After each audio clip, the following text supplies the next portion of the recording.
अस्सलाम वालेकुम स्टूडेंट, कैसे हैं आप लोग। उम्मीद करता हूँ सब लोग ठीक होंगे, खैरियत से होंगे। तो स्टूडेंट, आज की इस वीडियो में हम बात करेंगे CS409 प्रैक्टिकल असाइनमेंट 1 सॉल्यूशन 2025 फाल का ये सेमेस्टर है। और इस असाइनमेंट की जो लास्ट डेट है वो है 3 नवंबर 2025। 3 नवंबर 2025 तक आप लोगों ने इस असाइनमेंट को जमा करवाना है। 20 नंबर की असाइनमेंट है CS409 प्रैक्टिकल की। और वीडियो में मजीद आगे जाने से पहले आपको बता दूं कि सीएस के तमाम सब्जेक्ट, इनकी असाइनमेंट और क्विज़ की मैं सर्विस प्रोवाइड करता हूं। अगर कोई स्टूडेंट मसरूफियात की वजह से अपनी ये एक्टिविटीज़ नहीं कर पाता तो सामने स्क्रीन पे मेरा व्हाट्सएप नंबर है, इस पर आप रब्ता करके सीएस के तमाम सब्जेक्ट की सर्विस हासिल कर सकते हैं। इस असाइनमेंट को आपने एमएस वर्ड डॉक्यूमेंट में जमा करवाना है और इसमें कोई भी ईआर डायग्राम नहीं बनानी। ये हर असाइनमेंट में आपके टीचर जो है ये दे देते हैं, इसको आपने इग्नोर करना है, ये जो लाइन लिखी है, ठीक है। एमएस वर्ड डॉक्यूमेंट में इस असाइनमेंट को जमा करवाना है। इसमें पूछे गए हैं आपसे क्वेश्चन, उनके आंसर बस देने थे और वो भी इतने लेंथी नहीं है। लेकिन यहाँ पे आ जाए क्वेश्चन नंबर 1। यहाँ पे उन्होंने कहा कि सॉफ्टवेयर कंपनी है manage online ticket booking system, जो कि ऑनलाइन टिकट बुकिंग सिस्टम को मैनेज कर रही है during peak hours user experience slow page loading. वो कह रहे हैं कि जब पीक आवर्स होते हैं, पीक आवर्स ऐसे आवर्स होते हैं जब बहुत ज़्यादा रश होता है, ठीक है। जैसा कि आपके एलएमएस के ऊपर रिजल्ट आता है तो रिजल्ट के बाद चंद आवर जो हैं वो पीक आवर्स कहलाते हैं। जो आपकी असाइनमेंट्स की लास्ट डेट होती है तो वो भी पीक आवर्स कहलाते हैं, क्योंकि बहुत ज़्यादा जो है वो रश हो जाता है वेबसाइट के ऊपर। तो इसके मतलब कुछ उन्होंने क्वेश्चन आपसे किए हैं, ये इश्यूज हैं जैसे डिले बुकिंग कंफर्मेशन वगैरह, some time out error, time out error वगैरह, ठीक है। तो क्वेश्चन क्या है, ये इंपॉर्टेंट चीज़ है। उन्होंने कहा as a database administrator answer the following question with not more than 3 to 4 line. वो कह रहे हैं 3 या 4 लाइन से ज़्यादा आंसर नहीं देना। अगर आपने 3 या 4 से ज़्यादा लाइन का आंसर दिया, marks will be deterred for long answer, आपके नंबर काटे जाएंगे, ठीक है। तो ये चीज़ आपने माइंड में रखनी है और इसी चीज़ को थोड़ा सा बढ़ा के आपने आंसर देना है, ठीक है। बढ़ाना इतना भी नहीं है कि 2 लाइनें बन जाएं, जस्ट 1-2 कीवर्ड्स आपने इसमें ऐड कर देने। कहाँ से ऐड करने मैं आपको बताऊंगा। देखें, identify the 3 performance problem mention in the scenario that need tuning, ठीक है। वो कह रहे हैं कि यहाँ पे 3 आपने जो है परफॉर्मेंस प्रॉब्लम जो है वो बतानी है, जो कि इस सिनेरियो में दी गई हैं। तो इसमें सिंपली आप क्या करेंगे, अपने हैंडआउट्स में जाएंगे और वहाँ पे आप सर्च आउट करेंगे, ठीक है। यहाँ पे मैं आपको बताऊँ क्या चीज़ आपने सर्च करनी है जो इम्पोर्टेंट है, ठीक है।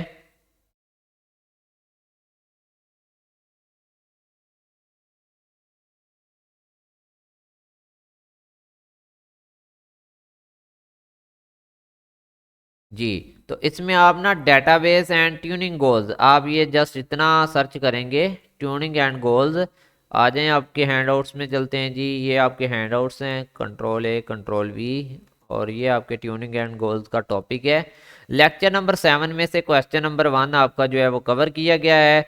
इसमें से आपने जो है वो आंसर देना है, ठीक है। इसमें से आप थोड़ी बहुत चीज़ें ऐड कर सकते हैं, इस पूरे टॉपिक को आपने पढ़ लेना है, इसलिए कि आपका आंसर दूसरों से थोड़ा डिफरेंट हो जाए, ठीक है, थोड़ा सा डिफरेंट हो जाए। बाकी आप आइडिया यहाँ से ले सकते हैं। ये 100% एक्यूरेट आंसर मैं आपको दे रहा हूँ। Queries performing full table scan on large tables, ये आप लिख देंगे। आउटडेटेड एंड इनफिनिट इंडेक्सेस आ जाएगा। आगे है buffer cache, frequently overload peaking hours, ठीक है। तो ये आपने चीज़ें कर लेनी है। बफर कैशी आपका अगर आप सर्च करेंगे तो ये भी ये टॉपिक आपको हैंडआउट्स में मिल जाएगा, ठीक है। अगर स्टार्ट में कुछ इस तरह से आ जाए तो इसको रिमूव कर देना है। ये देखें, यहाँ पे आप थोड़ा बहुत जो है वो यहाँ से ऐड कर सकते हैं। इन कीवर्ड्स को सर्च करके इनके बारे में थोड़ा सा ऐड कर दें, ठीक है। चलें जी, बात आपको समझ आ गई होगी। ये भी आप कर सकते हैं, इसको भी सर्च कर सकते हैं। तो भाई हैंडआउट्स में से ये असाइनमेंट आती है, अगर आप चाहें तो इसमें से बहुत कुछ ऐड कर सकते हैं। तो ये देखें, इनमें से आपको कीवर्ड्स मिल जाएंगे, आपने थोड़ा सा डाटा डालना है। अब जाते हैं part number 2, question number one का पार्ट 2 है, डिस्कस 3 स्पेसिफिक ट्यूनिंग एक्शन। ठीक है, पहले performance problem mention in the scenario था, अब specific tuning action you would take to solve this issue. अब यहाँ पे उन्होंने कहा create a rebuild appropriate indexes frequently queries column. ठीक है, तो एप्रिशिएट इंडेक्सेस आप रीबिल्ड सर्च कर लें। ठीक है, ये देखें, अब ये भी आपको टॉपिक मिल जाएगा। ठीक है, तो इसमें से आपने कुछ थोड़ा सा ऐड कर लेना है, एक दो कीवर्ड बस। ये आपकी एक लाइन हो जाएगी। दूसरी लाइन में आप लिखेंगे यूज क्यूरी ऑप्टिमाइजेशन री राइट इन सफी। अब री राइट को आप सर्च कर लें। ठीक है, तो ये देखें यहाँ पे अगर ये कीवर्ड नहीं मिला तो यूज क्वेरी ऑप्टिमाइजेशन, ऑप्टिमाइजेशन को सर्च कर लें,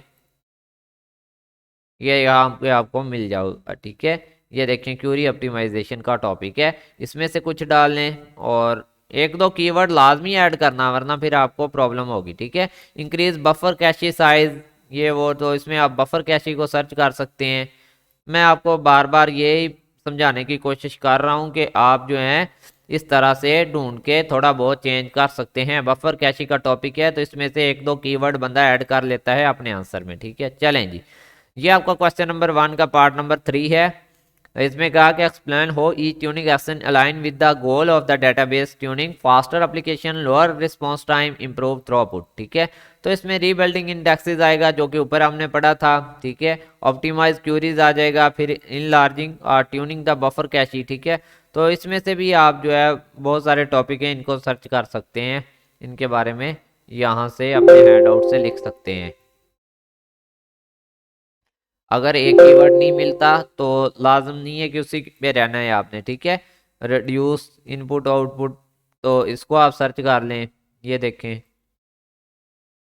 तो ये आपने ख्याल करना है इस चीज़ का। ठीक है, ये लफ्ज़ आप सर्च कर सकते हैं।